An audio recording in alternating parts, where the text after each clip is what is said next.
They called me the ghost in the hills. I preferred it that way. No social gatherings, no interviews, no handshakes in suits I never asked for. Just me, the wind, and the silence I had bled for. My estate overlooked the town of Everidge, tucked into the folds of the Appalachian Range like a secret too heavy to share. I built the mansion with cash, no banks, no debts, on land where my father used to chop wood for a living. Back then, folks saw us as dirt beneath their boots. Today, they wave at my security cameras like I'm royalty. But I remember, success didn't erase the smell of spilled oil on a fast food uniform. It didn't scrub out the sting of being laughed at for pitching my first app idea in a community college class.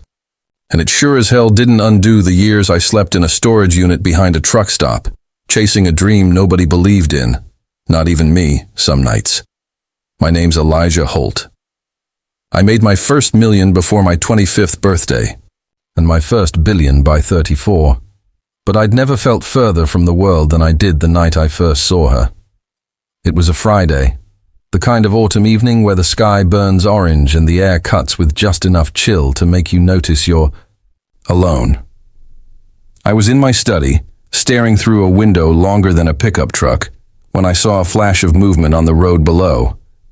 The townspeople didn't usually wander up here. Too remote, too eerie. But there she was, barefoot, shaking, carrying nothing but a small cloth bag and shame that radiated like wildfire. I knew her name. Clara Mae Dawson. She had the kind of beauty you couldn't market, the kind that made photographers nervous because it didn't need enhancement. But I'd heard the stories. Everyone had. Virgin Clara, they mocked. Too pure for the world, they sneered. Then something happened. A rumor, a lie. All I knew was that Everidge turned on her like wolves in winter. What they said didn't matter to me. What I saw did. She stood at the edge of the bluff across from my land, her face lit by the glow of the setting sun. She wasn't crying. That's what froze me. No tears. Just that kind of stillness only found in people who've had everything stripped from them except one thing: resolve. I called Jacob, my groundskeeper. Get her. Bring her here. Don't ask questions. He hesitated. Boss? You sure? I'm sure. I didn't grow up rescuing people. In fact, I'd spent most of my life trying not to drown myself. My mother left when I was 6. My father was a laborer, worn to the bone by the system and numbed by cheap liquor. We moved every time the rent came due. School was a pit stop between shifts at gas stations. I learned to code on stolen Wi-Fi, using library computers after hours. People talk about vision like it's a gift. It isn't. It's a disease that keeps you up at night until you've either built something or broken yourself trying. I had my first breakthrough at 19, an AI-powered analytics engine I developed in a moldy garage. No one would fund me, so I sold my truck, maxed out 3 credit cards, and built it anyway. I lived on protein bars, slept beside servers, and nearly lost my mind when the code finally clicked. That engine? Sold to a tech giant for $12 million. I thought I'd made it. But success doesn't fill the gaps where people used to be. And by the time the world started calling me a genius, I'd already become allergic to crowds, fake praise, and hollow partnerships. I moved to Everidge for peace, not connection. So when Jacob brought Clara through the wrought iron gates, I had no plan, no script, no reason to care. But the moment her eyes met mine, something shifted. Not romantically, not then. It was something more primitive, a recognition. Like 2 people realizing they'd both walked through fire but never talked about the burns. "Why am I here?" she asked, seated on the edge of a leather couch older than both of us. I poured her tea, not because I was polite, but because I didn't know what else to do. "Because you looked like someone who'd had enough," I replied. She didn't thank me. She didn't smile. Instead, she looked around the massive room. Glass walls, steel beams, fireplace taller than she was, and whispered, "You live like a king." I shrugged. Kings are public. I'm not. She studied me for a moment longer, then said something that knocked the breath from my lungs. My father used to say, "The loneliest people build the tallest walls." I turned away. I didn't want her to see what that did to me. Later that night, she fell asleep in the guest room. I watched the security monitors like a hawk, not because I feared her, but because I feared what she represented. She reminded me of myself, and that was dangerous. See, people think the hardest part of becoming a billionaire is the work, the grind, the risk. That's all noise. The real test is surviving the isolation. When your friends start asking for favors, when your family turns into investors, when love becomes a negotiation, you begin to hide. I did. Clara, though, she had nowhere left to hide. Her pain wasn't tucked behind shares and offshore accounts. It bled through her voice, her posture, her every glance. And yet, there was light in her. Not naive hope, not Disney dreams. Something quieter. More mature, resilience. The next morning, she tried to leave. Said she didn't want charity. I told her it wasn't charity. It was a proposition. I've got acres of land that need tending. I pay well. I don't ask questions. You can work here, if you want, or walk out that gate and deal with the same people who called you a disgrace. She bit her lip. Why me? I looked her dead in the eye. Because I've been in your shoes, and someone gave me a shot when I didn't deserve it. That wasn't a lie. When I was 21, on the verge of quitting everything, a grizzled venture capitalist named Myron Hark let me pitch in his living room. No PowerPoint, no investors, just raw ideas and shaky hands. He gave me 10 minutes. That night, he wired me $150,000. I asked why. He said, "Because you remind me of me, and I owe that version of myself a chance." That line changed my life. Now I was paying it forward. Clara stayed. At first, she just cleaned the gardens and helped organize old blueprints from my early days. She asked a lot of questions about code, about design, about how I built an empire from nothing. Most people just wanted the money. She wanted the blueprint. I respected that, and little by little, her posture changed. She stopped flinching when doors opened, stopped looking over her shoulder like the past was hunting her. She was transforming, and I was beginning to care, which scared the hell out of me. One evening, I caught her staring at my workstation. 6 monitors, endless code, financial charts flowing like rivers. "You still build?" she asked. "Every day." She nodded. "That's why you're different." "How?" "You don't run from your scars. You write over them." I didn't sleep that night. The town still whispered, still judged her, but she didn't flinch anymore, because she was learning the secret I had guarded for years. You don't need validation from those who never understood your worth. You need purpose, direction, a mirror that reflects not where you've been, but who you're becoming. And somehow, between cold mornings and code reviews, between garden work and midnight tea, Clara was becoming unstoppable.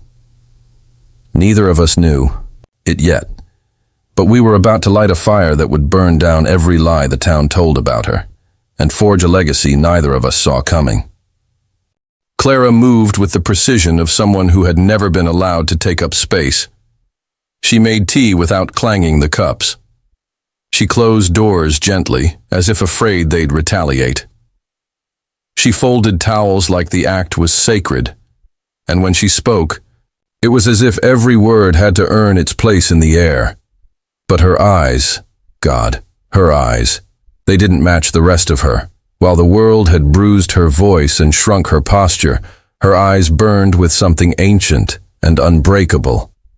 I came to call it lantern light. You know, the kind that never flickers, no matter how hard the wind howls. It had been 3 weeks since she arrived. I told myself she was just a worker on the grounds. a distraction from the coding deadlines and boardroom emails I ignored. But the truth? She was beginning to unearth a version of me I had buried beneath years of money, systems, and strategic isolation, and I hated how much I didn't hate it. One morning, while the mist still hung low across the fields, I found her sitting on a bench by the duck pond, sketching something in a leather-bound journal. She flinched when I approached but didn't hide the drawing. It was me. More precisely, a version of me, sitting in my glass-walled study, hunched over a glowing monitor. But in her sketch, my face wasn't stern. It wasn't cold. It was lonely. Is that how you see me? I asked. She didn't look up. No, it's how you try not to be seen. I sat beside her, unsure of how to respond. She closed the journal and turned to me. You built all this, she said, nodding toward the estate, the vineyard, the labs. But why are you still hiding? I stared across the water. Because I know what happens when you let people in. She studied me. And what happens? They leave, or worse, they stay and start asking for pieces of you. She didn't reply. She didn't have to. Her silence said she understood far more than I'd assumed. Later that day, she found the old server room in the East Wing, once my war room, now mostly quiet. She asked what it used to be. My sanctuary, I told her. Back when all I had was the code. She turned to me with fire in her voice. Teach me, I blinked. Teach you what? How to build something no one can take from me. That was the first time I saw it, the shift. Clara wasn't looking for rescue. She was looking for tools, knowledge, power not granted by status, or bloodline, but by discipline. She reminded me of myself again, and it terrified me. But I agreed. We started small, basic logic gates. Python syntax, neural networks. I'd seen Ivy League grads fumble where she absorbed everything like a sponge. She didn't just memorize, she understood. Asked sharp questions, thought in systems, mapped out product ideas in napkin sketches and flowcharts with an artist's clarity. Within 2 weeks, she'd rebuilt one of my abandoned prototypes, a predictive engine for local weather analytics. You have a mind built for frameworks, I told her. She smiled, the kind that doesn't reach the lips but lifts the soul. Because I've had to build my whole life around rules I didn't create. I just never thought I could make my own. That line stayed with me. One afternoon she showed up with a business proposal, printed, bounded, indexed. She called it Harvest Edge, a tech solution for small-town farmers, combining AI crop forecasting, budget tracking, and community resource sharing. It was genius in its simplicity. She didn't want to disrupt Silicon Valley. She wanted to save Everidge. I laughed, not to mock her, but because of the irony.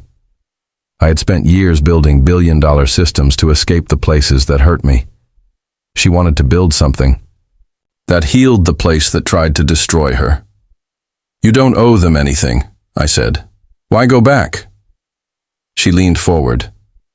Because I know what it's like to be publicly broken, and I refuse to let the next girl grow up thinking her. Worth depends on how silent she stays. I couldn't argue with that. We started developing her idea. I funded it quietly, under a shell company. I coached her through systems architecture, lean startup models, and pitch sessions, even if the only investor she really needed was me. Still, I made her rehearse. You won't always have me backing you, I warned. You need to win a room on your own. She practiced every night. Her voice, once frail and apologetic, grew into something magnetic, commanding. She wasn't just presenting software, she was claiming her future. I watched it happen, moment by moment, and I began to believe in something I'd stopped trusting. Years ago, transformation. But the town? It hadn't transformed, not yet. Word got out. People whispered, she's working with him, the ghost. They said she seduced me, tricked me, conned her way into my kingdom. It didn't matter that we hadn't so much as held hands. It didn't matter that her work was brilliant, that her pitch was airtight, or that her software could revive a dying local economy. They still called her a disgrace. But this time, she didn't flinch. She stared them down. Every cruel stare. Every smirk. Every bitter comment from churchgoers who had never once offered her kindness. She showed up to the community meeting, alone, proud, and poised. She gave her pitch in the same hall where they once voted to ban her from the Fall Harvest Festival. And when the applause started, it didn't stop. They didn't just see Clara anymore. They saw potential. A mirror of what they could become if they stopped running from their wounds. That night, she came back to the estate and found me in the atrium. We didn't speak for a while. Then she whispered, "You were right." "About what?" "Pain doesn't break people. Fear of it does." I stood up, walked over, and did something I'd never done in years. I hugged her. It wasn't romantic. It wasn't calculated. It was the kind of embrace given between two survivors who just watched the fire die out behind them. She rested her head on my chest and said, "I never thought I'd feel safe again." I didn't reply. I couldn't. Because I knew what was coming. See, I had lied to myself, told myself she was just a project, a student, a spark in a storm. But she had become something else, the reason I wanted to open the windows again. And when a man like me starts needing something, that's when everything gets dangerous. A few days later, I received a call. An offer to sell my company's latest IP to a global firm. A clean exit. Billions in stock and no responsibilities. It was everything I had once chased, and nothing I wanted anymore. Instead of replying, I turned to Clara. "You ever wonder what happens if you reach the top, and you're the only one there?" She nodded. "Then you climb back down and build a bridge." We didn't sleep much that week. Together, we finalized the Harvest Edge launch. We opened applications for grants, secured partnerships with regional supply chains, and built marketing campaigns designed not for clicks, but for connection. We weren't trying to be trendy. We were trying to matter. Then came the night that changed everything. The night Clara walked into my study, not trembling, not shy, but radiant. She said, "We need to talk." I braced myself. She continued, "You've helped me build something that saved my life, and now I need to give you something in return." I stepped back. "Clara," she held up her hand, "not what you think. This isn't about romance. This is about freedom." I furrowed my brow. "I want to buy 40% of Harvest Edge under my name," she said. "No gifts, no shadow ownership. I want to be co-founder. I want to own my story." I stood silent for a moment. Then slowly I smiled. "Finally," I said. "You sound like me." She grinned. "That's because I found myself." And that's when I knew. Our first night together wouldn't be about passion or longing. It would be about trust, transfer, transition. The night she claimed her seat at the table. The night I handed over the reins. Not out of weakness, but because I saw a better leader. It was the beginning of something far greater than either of us. Partnership forged not in comfort, but in truth. And the fire that once nearly destroyed her, it was now lighting the way for others. The night after she asked to be made co-founder, I didn't sleep. Not because I doubted her, because I didn't want to miss a single moment of what we were about to build. I had founded 2 unicorn companies before I was 30. I'd walked away from them both when the boardrooms grew colder than the server rooms. But this, what Clara and I were creating, it wasn't just tech. It was redemption. Harvest Edge launched on a rainy Tuesday in a borrowed community hall. No red carpet. No reporters. Just local farmers, ranchers, school teachers, and a few wary council members from Everidge. Clara stood before them in a simple black dress, the same one she used to wear when bussing tables at the diner. She didn't dress up to impress them. She wanted them to see the same girl they had tried to erase, now standing taller, louder, and unshakably focused.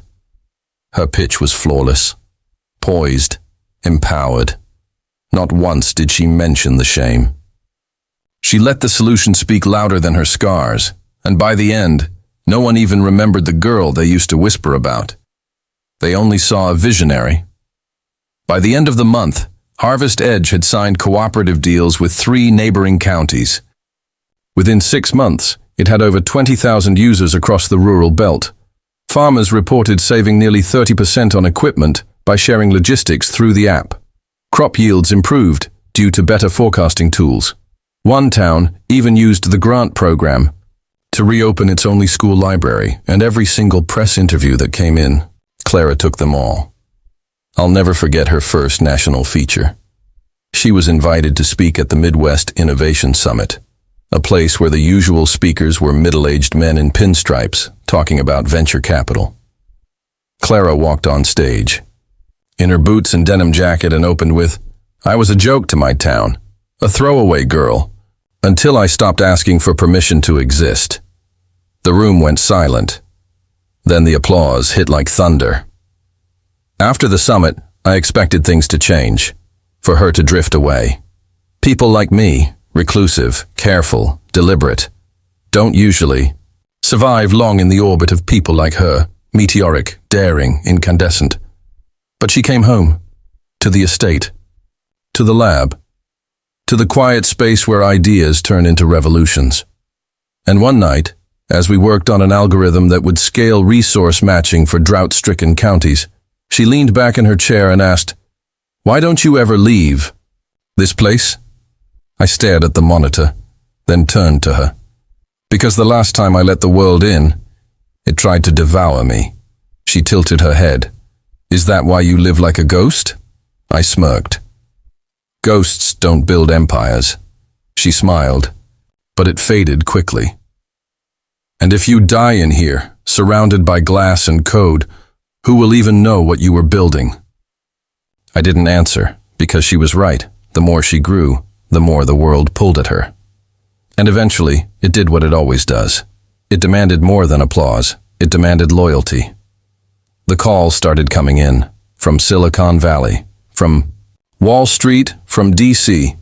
She was offered board seats, television shows, and a 7-figure book deal.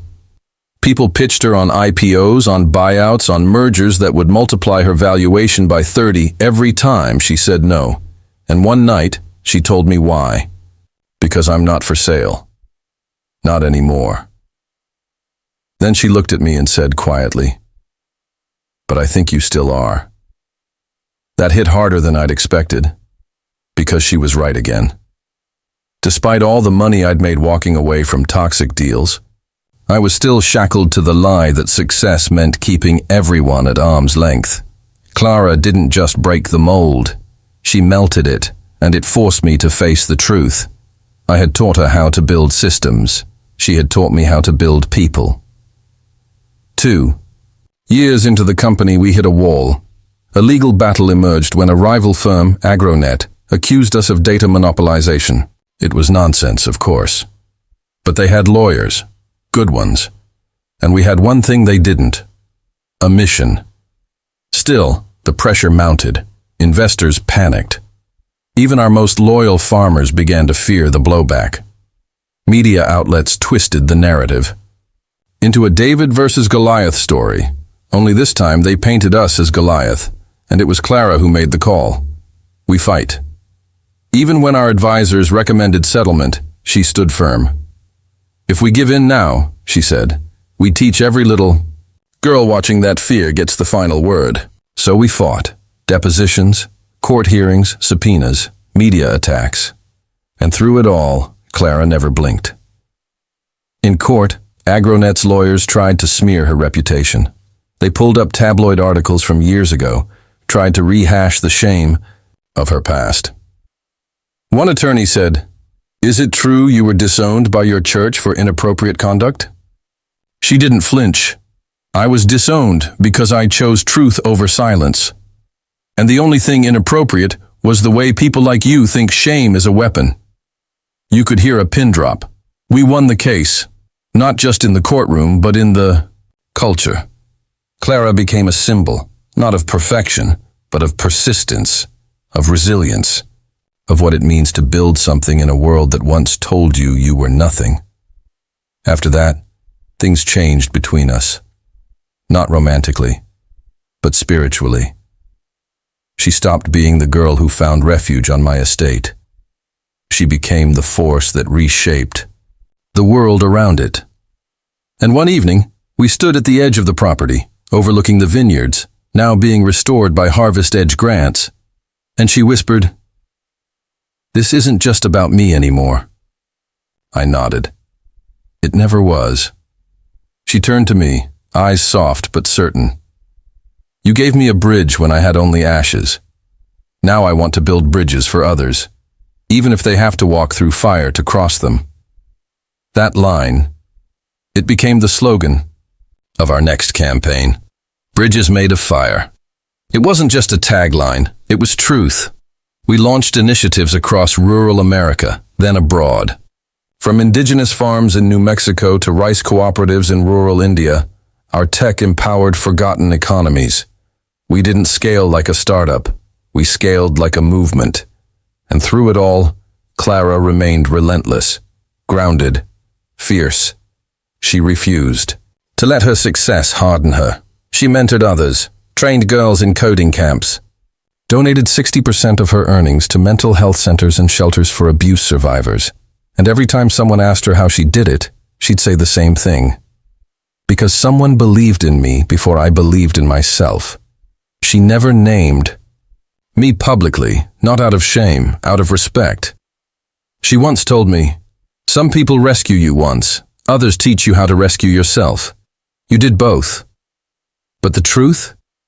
She rescued me from silence, from arrogance, from a future filled with billion-dollar emptiness. One rainy evening, she found me staring at the first pitch deck we ever made together, faded, frayed, coffee-stained. She sat beside me on the leather couch, pulled her knees up, and said, "I miss the early days." I smiled. Before the lawsuits and cameras, she laughed. Before everyone decided I was a symbol, I turned to her. "You were always more than a symbol." She leaned her head on my shoulder, and in that silence I knew we weren't done, we'd only just begun. The night it happened wasn't dramatic. No earthquakes, no storms, just a stillness in the air, the kind you only notice when your whole life is about to shift. Clara had flown in from Washington after testifying before the Rural Equity Commission. I watched the live stream, her presence, poise, clarity, lighting up that sterile chamber like a sunrise through glass. She called out legacy systems that had choked rural communities for decades, challenged banks to rebuild trust with the forgotten middle, and proposed the largest farmland access bill in modern history. And then she turned to the panel and said, "I'm not here because I was born into privilege. I'm here because someone once gave me a second chance, and I made a vow to never waste it." That evening she came home. Not the townhouse in D.C., not the villa in Sonoma, not the New York penthouse gifted to her by a women's empowerment trust. She came here, to the estate where she once learned code with shaky hands and a notebook full of dreams. She found me in the observatory, and for the first time I saw her hesitate. I stood up. "Clara?" She bit her lip, then stepped closer. "There's something I have to ask you." My chest tightened. "Anything." "What do you want the end of your story to be?"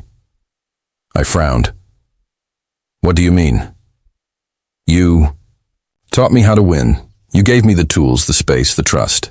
But for the last 2 years, I've been leading, and you've been fading into the shadows." I looked away.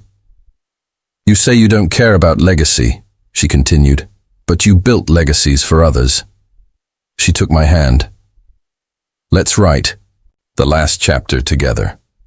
Not as founder and protege, not as teacher and student, as equals." The proposal hit me harder than any merger, any acquisition, any number ever did. Not because she wanted more from me, but because she still believed. I had more to give. She didn't want my money. She wanted my fire, the same fire she once borrowed to relight her own. Over the next year, we created something new. The Ember Initiative, a foundation not built on charity, but challenge. Not about handouts, but handholds. We set out to find the girls and boys who had been discarded, dismissed, denied. Kids in towns like Everidge, survivors of shame and silence. We gave them laptops instead of labels, mentorship instead of mockery. And capital, real capital, because belief without backing is just sentiment. We partnered with NGOs, coding academies, public schools, and correctional youth facilities. And the stories that emerged? Unforgettable. A former foster kid who built an app that now tracks food waste in over 1,200 cities. A teenage mother who launched a childcare cooperative in rural Ohio using our seed grant. A deaf software engineer who created an AI-powered translator for agricultural workers in Guatemala. These weren't just wins. They were echoes, proof that the fire we sparked was spreading, quietly, powerfully, without permission. Clara once said, "Pain is inherited, but so is purpose." And through Ember we passed down a new kind of inheritance, not land, not stock, but belief. Then came the night the world stood still. We were scheduled to speak together at the Global Equity Summit in Dubai. A private jet waited on the airstrip.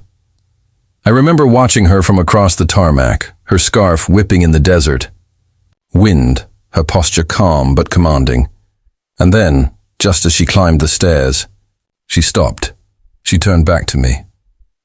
"I have to tell you something." I froze. "What is it?" "I don't want to be a symbol anymore." I approached slowly. "Clara, I want a life, not just a legacy." She stepped down, 1 foot at a time, until she stood face to face with me. "I want to go somewhere where no one knows my name. I want to plant something real. I want a home." I stared at her, stunned. "With you," she added softly. The words hung in the air. Not a confession, not a plea, a decision. We skipped the summit. We disappeared for 36 days. No social media, no press, no phones. Just two souls, once fractured, now fused, wandering through rice fields in Bali, hiking through the Dolomites, cooking by fire in a cabin with no Wi-Fi in Maine. She smiled more. I laughed more. We slept in hammocks, bathed in rivers, and for the first time in years, I forgot how many zeros sat in my bank account. All I remembered was the way her eyes caught, the morning light, still lanterns, still eternal. When we returned, the world hadn't ended. In fact, it was better, because the systems we built didn't collapse without us. They breathed, they evolved, they grew. That's when I knew we hadn't created a company. We had created culture, and our absence gave others room to rise. On the first anniversary of the Ember Initiative, Clara and I stood together on stage for the last time. She wore her boots. I wore a black hoodie, our unofficial armor of choice. Behind us, a screen flashed names, projects, maps of impact. And then Clara spoke the last public words she would ever say. "I was once told I'd die alone, forgotten and ashamed. But today I stand before you as proof that shame is a liar. Loneliness is a season, and forgotten things can still bloom." She turned to me. "And this man, this silent builder, taught me that sometimes the best way to love someone is to teach them to never need you." The crowd stood, but we didn't take a bow. We walked off stage, hand in hand, into the ball, quiet, knowing that our real work was done. Today, Clara and I live on a cliffside in northern Portugal. We raise wild goats, we write by hand, we plant olive trees with no intention of harvesting them. And once a year, when the stars are brightest, We light a lantern on our balcony. It's not for show, not for legacy. It's for the girls still waking up in silence, for the boys still hiding their fire, for the misfits, the dreamers, the exiled, and the shamed. We light it so they'll know. You were never broken. You were only becoming. And me, I spent decades building walls no one could see through. Now, I live in a house with no locks, no passwords, and no need for escape. Because the day Clara knocked on my door, she didn't just change my world. She freed it, and somewhere, under all, the silence, I found something I'd forgotten how to chase. Peace.